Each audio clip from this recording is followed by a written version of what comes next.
नमस्कार साथियों, अलंकार लेकर एक बार फिर आपके सामने हाजिर हुए और आज हम चर्चा करेंगे अनुप्रास अलंकार की। अनुप्रास अलंकार स्वरों की या वर्णों की समानता पर निर्भर करता है। अगर किसी काव्य पंक्ति में एक ही वर्ण बार बार जिसकी आवृत्ति हो रही हो, ऐसी स्थिति में वहां पर अनुप्रास अलंकार होता है। लेकिन कई बार ये आवृत्ति केवल वर्ण की न होकर पूरे पद की भी हो जाती है, अन्वय आदि के अंतर से, तब भी वहां अनुप्रास अलंकार होता है। अनुप्रास अलंकार की इस गाथा में हम चलते हैं। सबसे पहले तो बात करते हैं अनुप्रास अलंकार क्या है। अनुप्रास, इसको भी समझेंगे वर्णों की आवृत्ति।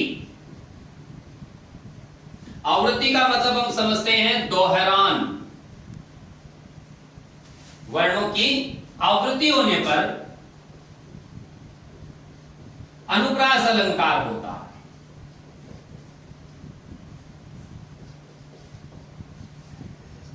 अगर किसी वर्ण की आवृत्ति हो रही है तब इसका मतलब है वहां उस काव्य पंक्ति में अनुप्रास अलंकार है।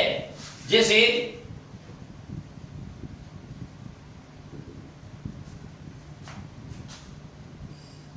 दिनांत था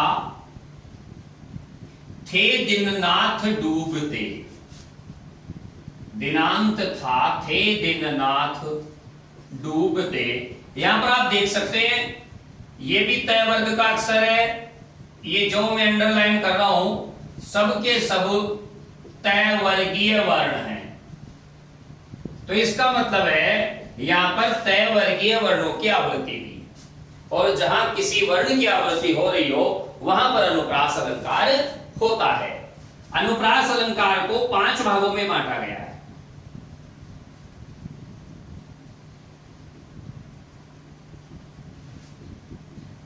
पांच प्रकार। सबसे पहला छेकानुप्रास।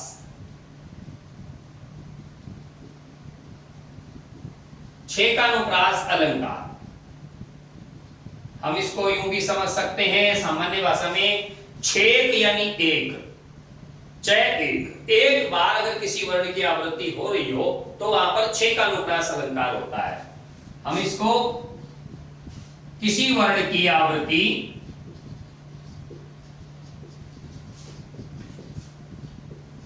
एक बार हो तो वहां अनुप्रास अलंकार होता है। कौन सा? छेकानुप्रास अलंकार। वहां पर छेकानुप्रास अलंकार होता है। इसका मतलब एक बार आवृत्ति होने से क्या मतलब है?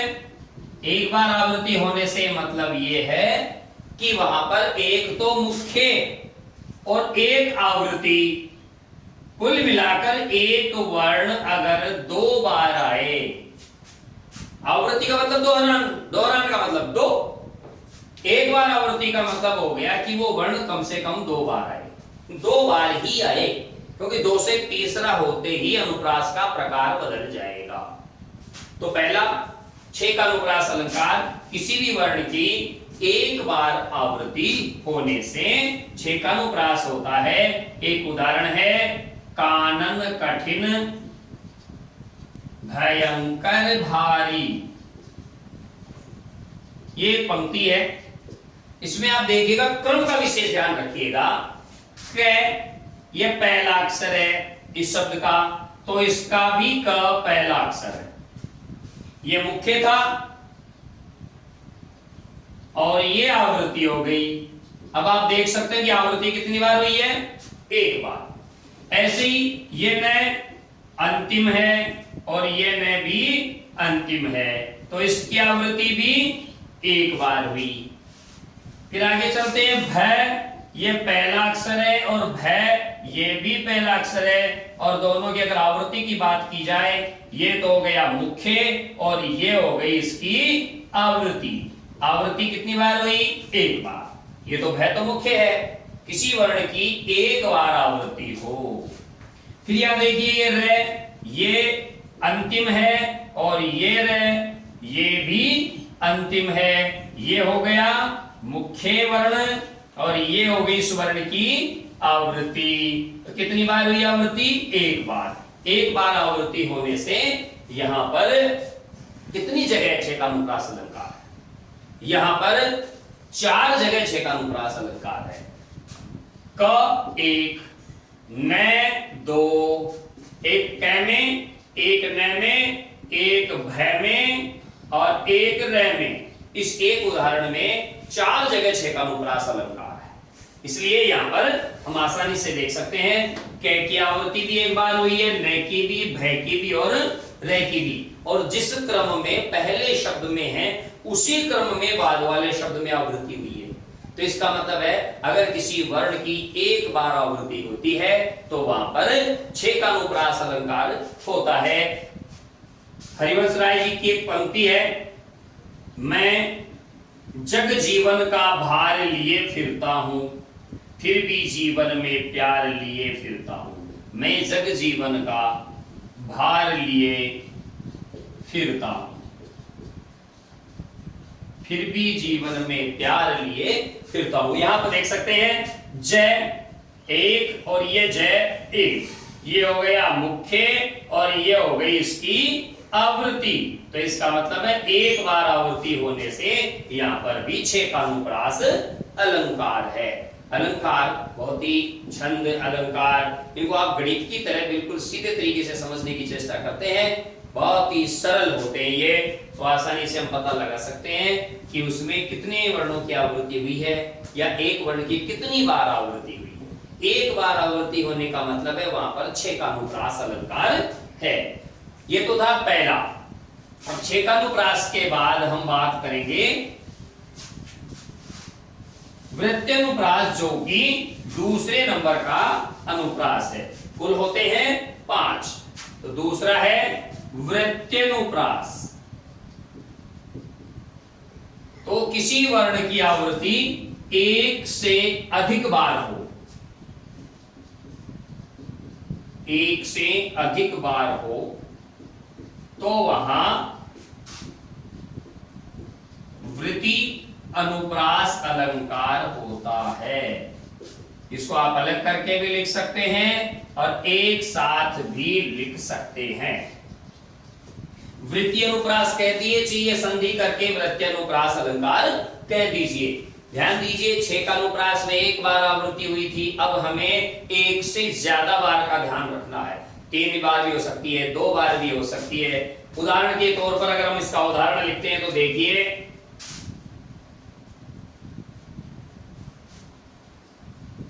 भगवान भक्तों की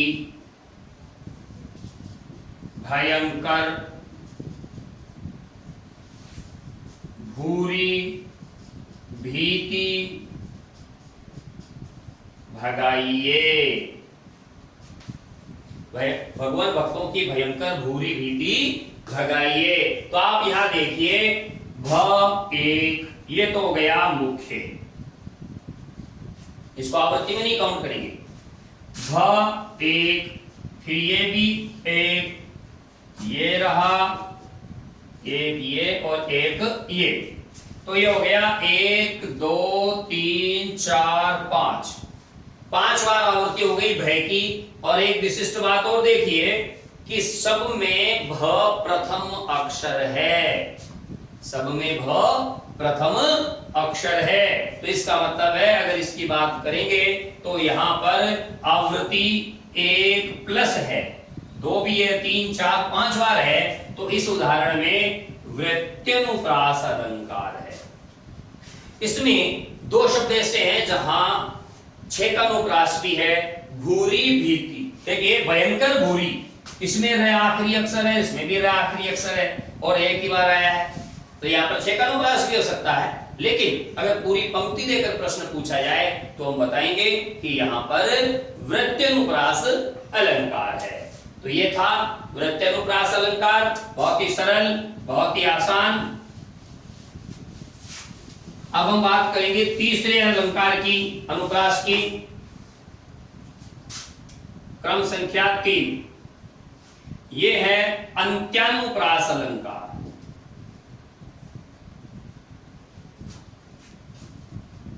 अंत्यानुप्रास, अंत्य अनुप्रास यानी इसमें कम से कम 2 पंक्तियां होंगी, किसी छंद के 2 चरण होंगे और चरणांत में तुक मिलेगी।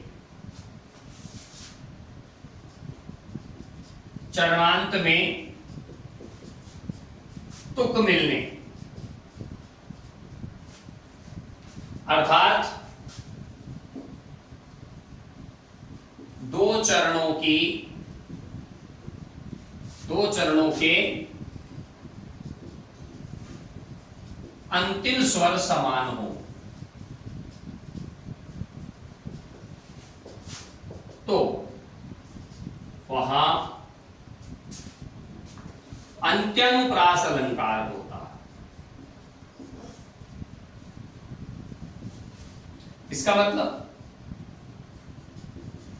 किसी भी काव्य पंक्ति के कम से कम 2 चरण हो और उन दोनों चरणों के अंतिम स्वर ध्यान दीजिए, अंतिम स्वर समान होने चाहिए, तो इसका मतलब है वहां पर अंत्यानुप्रास अलंकार है।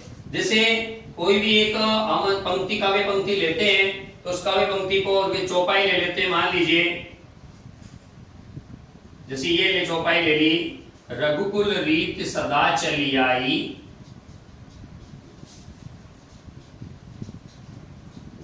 यहां देखिए आ ई, हमें केवल स्वर पर गौर करना है। आ ई, प्राण जाय पर वचन न जाई, और यहां भी देखिए जा में क्या है आ और अंत में ई, इसका मतलब है ये मिल गई तुक, और जहां तुक मिल जाती है वहां पर अंत्यानुप्रास अलंकार होता है। तुक मिलने के कारण यहां पर क्या हो गया, अंत्यानुप्रास अलंकार हो गया। यूं कह सकते हैं कि जो छंद होते हैं उनके अंतिम चरण में तुक मिलती है, और जहां तुक मिलेगी वहां अंत्यानुप्रास अलंकार अवश्य होगा।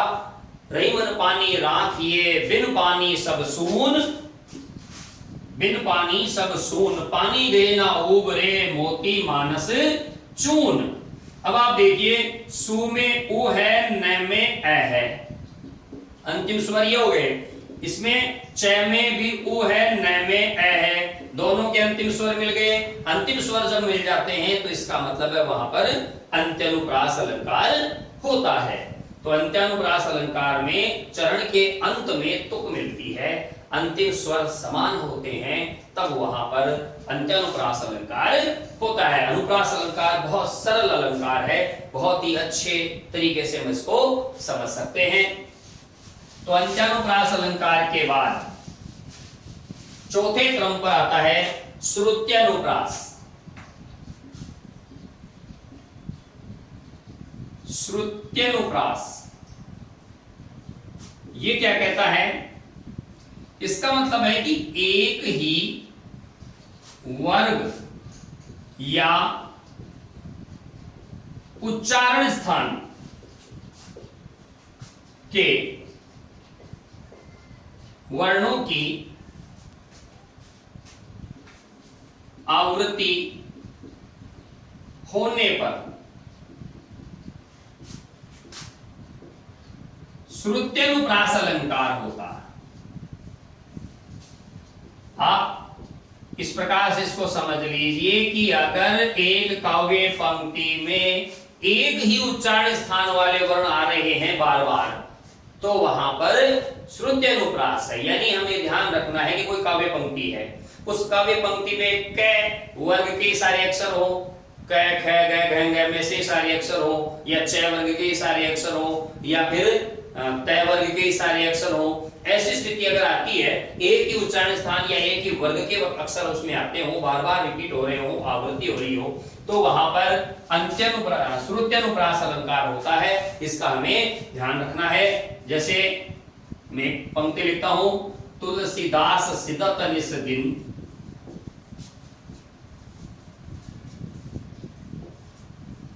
एक छोटी सी पंक्ति है, तुल सिदास सिदत निसिदिन देखत तुम्हारे नठुराई मिठुराई। लेकिन हमें इस पंक्ति से देखना है, इस पंक्ति में क्या कंडीशन चल रही है। यहां देखिए त ल स द स द त न स द न, ये सारे के सारे वर्ण दंत्य वर्ण हैं, यानी इनका उच्चारण स्थान एक ही है, सबका दंत। तो एक ही उच्चारण स्थान वाले वर्णों की आवृत्ति बार बार हुई है, इस वजह से यहां पर श्रुत्यनुप्रास अलंकार है। अभी थोड़ी देर पहले ये देखिए, अभी यहीं लिखा हुआ है, ये दिनांत था थे दिननाथ डूबते, दिनांत था थे दिननाथ डूबते, ड और बै को छोड़कर, ड और बै को छोड़कर सारे अक्षर तय वर्ग के हैं। तय वर्ग का मतलब वही बात आ जाती है, ये दंत्य वर्ण है, इनका उच्चारण स्थान सबका दंत है, तो इसमें भी श्रुति अनुप्रास है, इसमें भी श्रुति अनुप्रास है। तो श्रुति अनुप्रास वहां होता है जहां किसी काव्य पंक्ति में एक ही उच्चारण स्थान वाले वर्णों की आवृत्ति हो रही हो, ऐसी स्थिति में वहां पर श्रुति अनुप्रास होता है। तो ये हो गए चार। पांचवा जो है उसको कहते हैं लाटानुप्रास। पांचवें अनुप्रास का नाम है लाटानुप्रास। गुजरात के लाट प्रदेश की विशेषता होने के कारण इसको लाटानुप्रास कहा जाता है। और लाटानुप्रास में क्या होता है, किसी पद या पंक्ति की आवृत्ति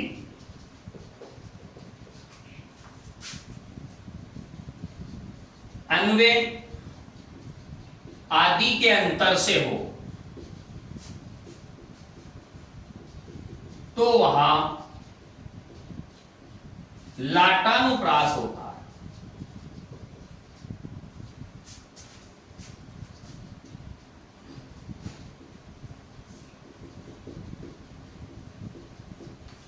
तो इसमें ध्यान देने की बात यह है, इसमें किसी वर्ण की आवृत्ति की बात नहीं कर रहे हैं हम, इसमें हो रही है किसकी, पद या पंक्ति की आवृत्ति, या तो पूरे पद की या पंक्ति की आवृत्ति हो रही है, और वो भी अन्वय आदि के अंतर से। मतलब उसमें कोई ना कोई एक अक्षर या एक शब्द ऐसा है जो उसमें अलग है, बाकी सारा ज्यों का त्यों है, तो वहां पर लाटानुप्रास अलंकार होता है। जिसे मैं आपको बता देता हूं, सुभद्रा कुमारी चौहान की बहुत सुप्रसिद्ध कविता है लक्ष्मीबाई, और उन पर एक पंक्ति है, उसमें एक पंक्ति है, मिला तेज से तेज, तेज की वह सच्ची अधिकारी थी।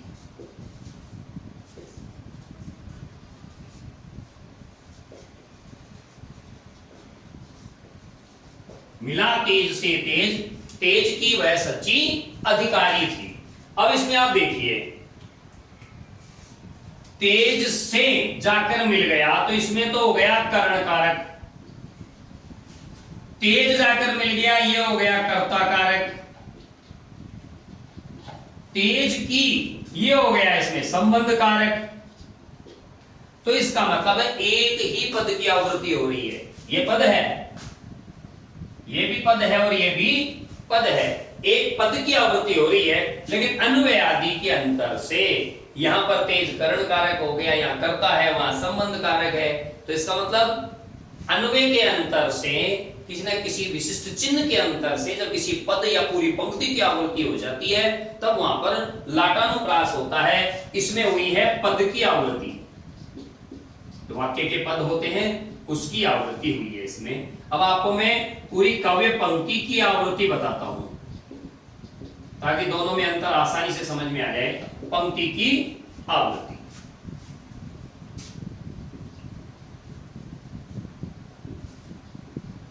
अधर्म अर्जित धन रक्षा करिय किमर्थ,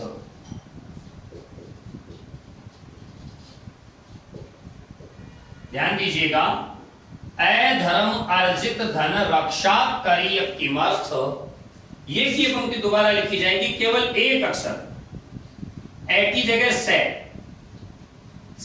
धर्म अर्जित धन रक्षा करिय किमर्थ।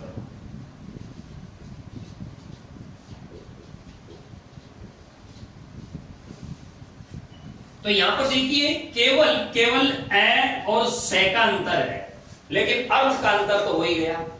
तो अन्वय आदि के भेद से इसमें पूरी की पूरी पंक्ति रिपीट होती है, आवृत्ति होती है।